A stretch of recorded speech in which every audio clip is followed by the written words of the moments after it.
Every man and woman desires peace of mind, yet few ever learn how to command it. We live in a world that tests our patience, our values, and our sense of balance every single day. Yet the truth remains. Life doesn't shape our emotions. Our emotions shape our life. To master one's emotions is to gain control over the invisible forces that determine every outcome, every relationship, and every success we experience. It is not a simple task, but it is one of the most rewarding pursuits a person can undertake. Let's explore 6 principles that reveal how to master your emotions and, in turn, master your destiny. Before one can ever hope to gain mastery over their emotions, one must first awaken to the truth of what those emotions are and where they come from. Awareness is the birthplace of control. It is the moment you begin to realize that your emotions are not random storms passing through your day. They are responses, reflections, and echoes of your thoughts. Most people live in reaction, never in reflection.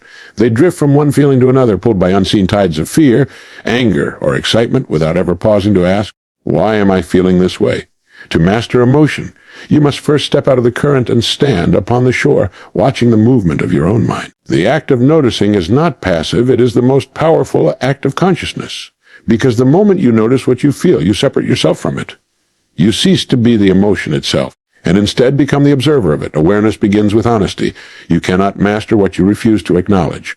You cannot calm what you deny exists. The individual who tells himself, I'm not angry, when anger clearly burns within, only hides the fire under the surface where it grows more dangerous.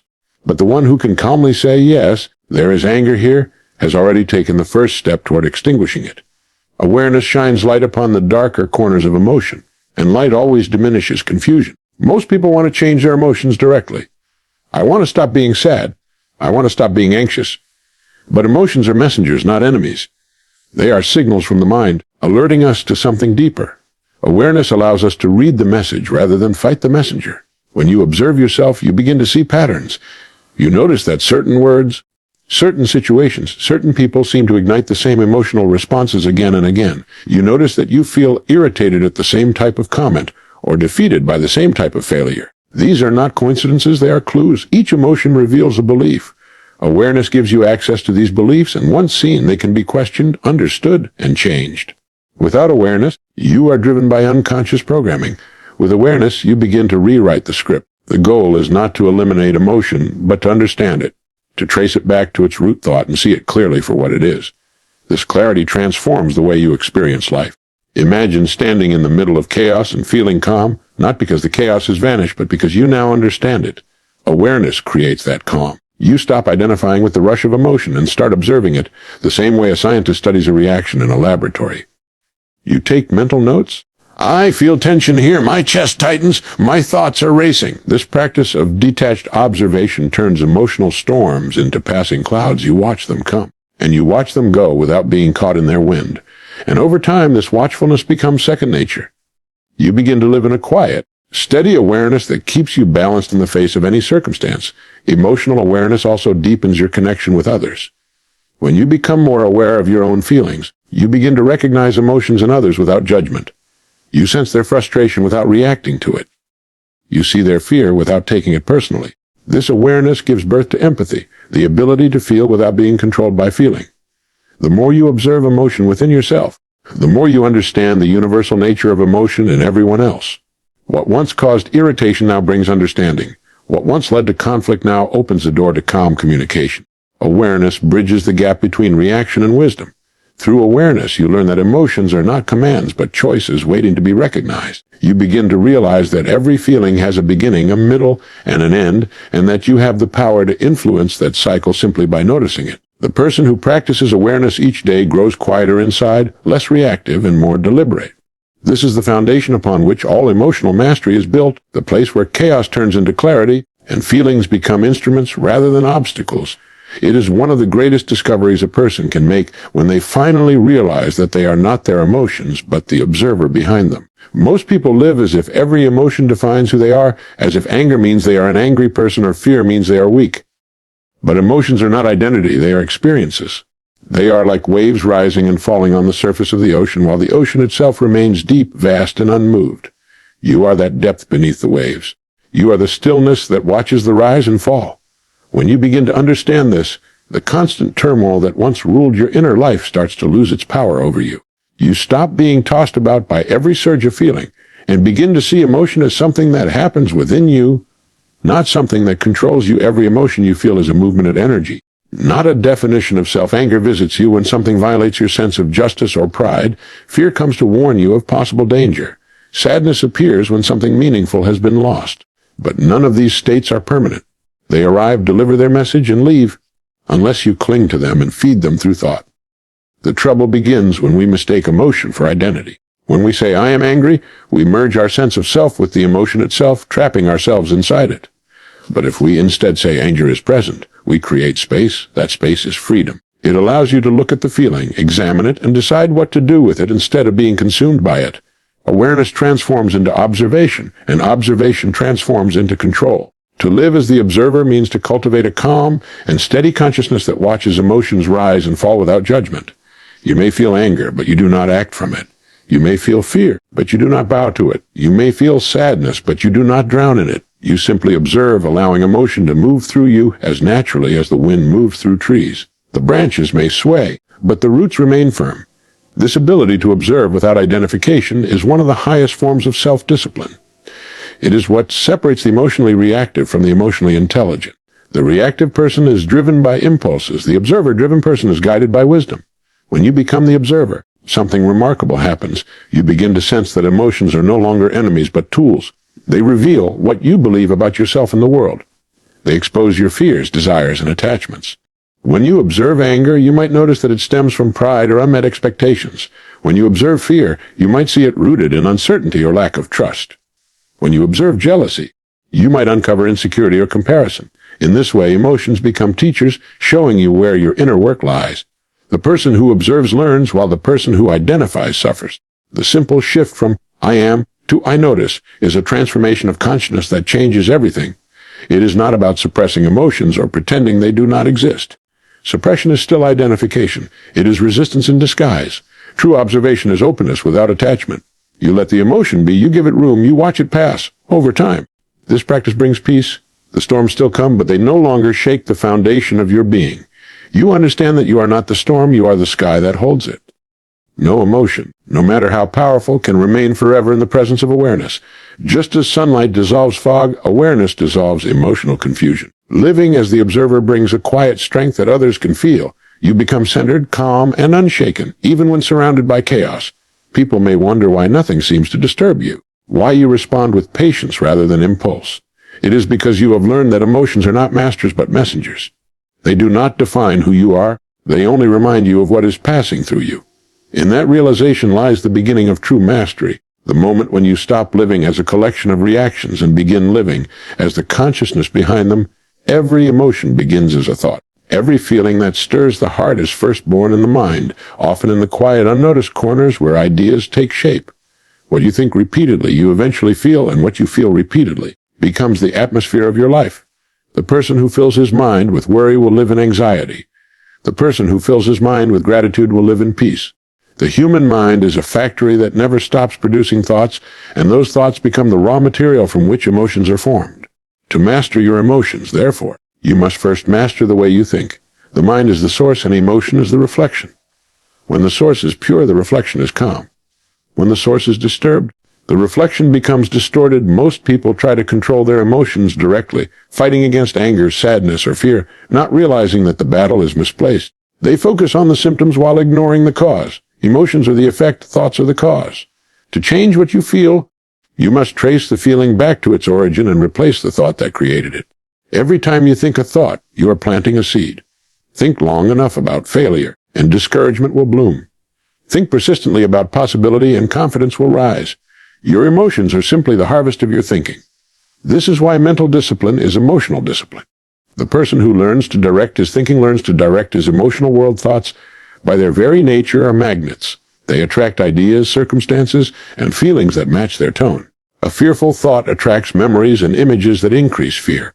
A hopeful thought gathers evidence to support optimism. The mind never argues, it simply creates what you consistently dwell upon. If you constantly tell yourself that life is unfair, your emotions will echo bitterness. If you remind yourself that every challenge is an opportunity to grow, your emotions will rise with determination. You become the emotional sum of your dominant thoughts. The world outside may not change immediately, but the world within transforms the moment your thinking does. To control thought is to practice awareness. You begin by noticing the constant stream of ideas passing through your mind. You watch them the way a gatekeeper watches who enters the door. Some thoughts are worth entertaining, others are not.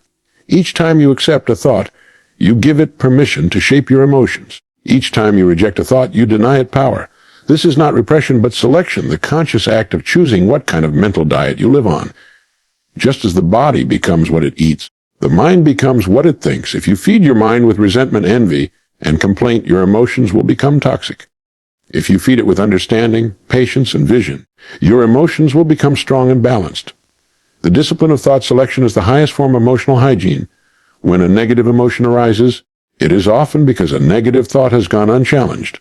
The moment you catch yourself thinking, "I can't handle this, this always happens to me," or "I'll never succeed," you have the opportunity to intervene. Replace the thought before it becomes a feeling. Ask yourself, is this thought helping me or hurting me? Is it based on truth or fear? The simple act of questioning a thought weakens its power. Over time, you build a habit of mental filtering, allowing only thoughts that lead to strength, not weakness. You discover that emotions no longer overwhelm you because you no longer give them permission to grow unchecked. As you refine your thoughts, your emotional climate becomes steady. Peace, confidence, and purpose begin to replace restlessness and anxiety. You no longer depend on outside conditions to feel good, because your emotions now obey your thinking, not your circumstances. The person who learns to guard the gates of thought becomes the true master of self. His mind is his servant, not his ruler. And his emotions, once wild and unpredictable, now follow the calm rhythm of disciplined thought in moments of emotional intensity. When frustration rises or anger flares, our natural instinct is to react. We speak too quickly, act too harshly, and often regret the decisions that follow. Yet true mastery begins in the space between emotion and action. That small pause, often lasting only a few seconds, carries the power to change the entire outcome of a situation. It is within that pause that wisdom lies. Most people never discover this power because they move too quickly from feeling to expression. But the one who learns to pause, even for a moment, steps out of the grip of impulse and into the realm of control. That pause is not weakness, it is strength in its purest form. The strength to choose one's response deliberately instead of being ruled by reaction. When you pause before reacting, you interrupt the automatic chain between emotion and behavior. You give the rational mind a chance to engage before emotion takes over completely. The person who can count silently to 3 before speaking in anger, or take a single deep breath before responding to criticism, demonstrates mastery over himself. In that breath, the flood of emotion begins to settle. The storm loses its grip. The mind gains perspective. The pause gives you time to remember who you are and what truly matters. Without that pause, emotion dictates behavior. With it, behavior expresses intelligence. The pause is the bridge between instinct and reason, between chaos and composure. Every calm response begins with awareness. You must first notice the emotion as it rises. You feel the tightening in your chest, the quickening of your breath, the rush of energy demanding expression. Most people are swept away at that very instant, but the one who observes without immediate reaction can redirect that energy into understanding. By acknowledging the feeling without acting on it, you take ownership of it. It no longer controls you. It becomes information instead of command. The simple act of delaying reaction transforms emotion from master to servant. It is not about denying the feeling, but giving yourself the freedom to decide what to do with it. The pause also reveals the truth about others. When you learn to hold back your reaction, you start to see that much of what provokes you has little to do with you at all. People often speak or act from their own pain, their own fears, their own confusion. When you respond instantly, you absorb their energy and become part of their turmoil. When you pause, you remain centered and can see things as they are, not as your emotions interpret them. This is the secret of calm strength. The ability to understand rather than retaliate, to listen rather than defend, to think rather than react. The world respects the person who can remain composed under pressure because calmness radiates confidence and control in leadership, relationships, and personal growth. The power of calm response cannot be overstated. The person who can stay still in the face of provocation has an invisible advantage in every interaction. Their words carry more weight because they come from clarity, not chaos. Their decisions are wiser because they are guided by reason, not reaction. The pause becomes a shield, protecting them from the damage impulsive emotions can cause. Every argument avoided, every rash word unspoken, every choice made with patience instead of anger adds to their strength. Over time, this restraint builds a reputation for reliability and wisdom, qualities that open doors that emotion would have closed. Practicing the pause is a daily exercise. It begins with small moments. holding back from interrupting, waiting before replying to a message, taking a breath before responding to a challenge. Each time you do, you strengthen the muscle of self-control. Gradually, what once required effort becomes natural. The mind learns to wait, to think, to choose. You begin to see that calmness is not a reaction to peace, but the creator of it.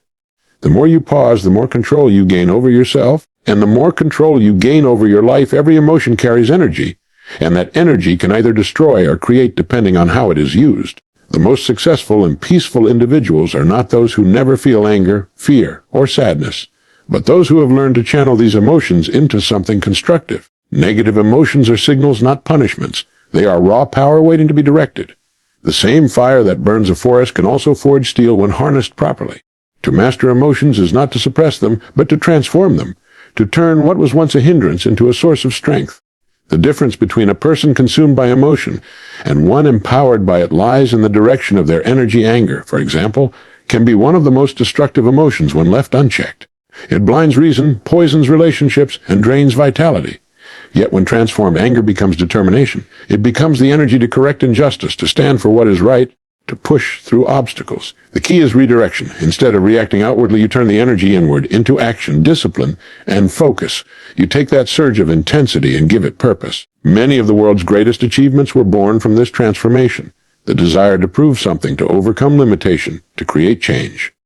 The emotion itself is not the problem. The absence of direction is. When you give emotion direction, you convert chaos into drive. Fear, too, carries immense potential. It exists to protect, to warn, to make us alert. When misunderstood, it becomes paralysis. When understood, it becomes awareness. Fear can sharpen the senses, focus the mind, and push you to prepare more thoroughly. The key is to view fear as information rather than a verdict. It is a teacher showing you where to grow stronger. By facing fear with curiosity instead of avoidance, you transform it from an enemy into a guide. The courage that people admire so deeply is not the absence of fear, but the ability to move forward despite it. Every act of courage begins as a conversation with fear, and every person who listens carefully learns to turn that fear into power. Even sadness, which many believe weakens the spirit, can be turned into a source of compassion and depth. Sadness teaches empathy. It connects you with the shared experience of being human. It humbles pride and deepens understanding.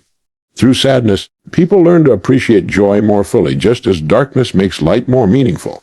When you allow yourself to feel sadness without drowning in it, you open the heart to genuine connection. Many acts of kindness, creativity, and service come from those who have known sorrow and turned it into a force for good. Transformation does not deny the pain. It redeems it. The process of transformation requires awareness, patience, and purpose. When a strong emotion arises, instead of resisting or expressing it blindly, you pause and ask, what is this energy trying to tell me? How can I use it? That single question shifts your focus from reaction to creation. Every emotion, no matter how unpleasant, contains valuable data. Anger reveals boundaries that have been crossed. Fear points toward growth that is needed. Sadness highlights the importance of love and connection. By decoding these messages, you extract wisdom from emotion and harness its power intelligently. What once controlled you begins to serve you. This is not suppression, it is alchemy. The art of turning inner lead into inner gold. Over time, the practice of transforming emotion becomes a natural response. Challenges that once triggered chaos now awaken clarity. Instead of wasting energy fighting feelings, you use that energy to fuel progress. You realize that life will always bring waves of emotion, but you no longer need to be tossed by them. You ride them with direction and intent. Every emotion becomes a tool, every experience a lesson, and every challenge an opportunity to grow stronger and wiser. A true freedom does not come from external circumstances, but from internal mastery. The person who can govern their emotions holds a power that no force or situation can take away. Emotional mastery is the foundation upon which lasting success is built, because without it, even the most talented and intelligent person can be undone by instability within. The world is filled with people of great ability who never reach their potential because they cannot control how they feel or respond. Success is not only about skill, it is about steadiness. It is the ability to remain calm in the storm, focused under pressure, and composed in the face of uncertainty. Emotional mastery gives rise to this steadiness, and steadiness gives rise to progress. Life constantly tests emotional balance, plans fail, people disappoint, circumstances change without warning. In each of these moments, emotion demands to take control, to panic, to complain, to react. But the person who has cultivated mastery meets those moments differently. Instead of being consumed by fear, they look for understanding.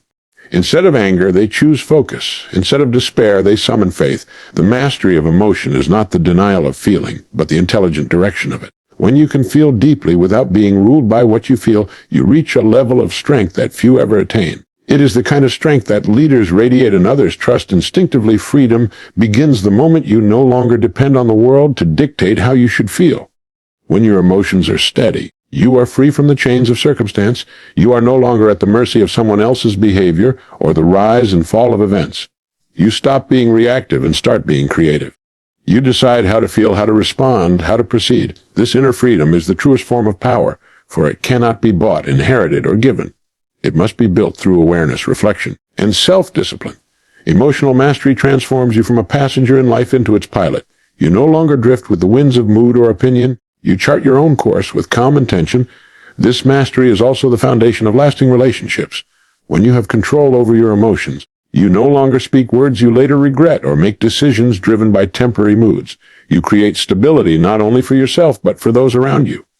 People are drawn to those who remain centered. They trust them, depend on them, and follow them. A person who can stay composed under pressure becomes a source of calm in a world full of agitation.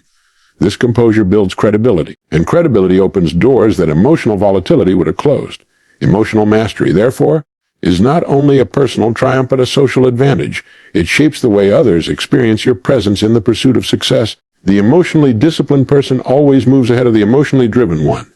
Opportunities favor those who think clearly, and clarity is impossible without calmness.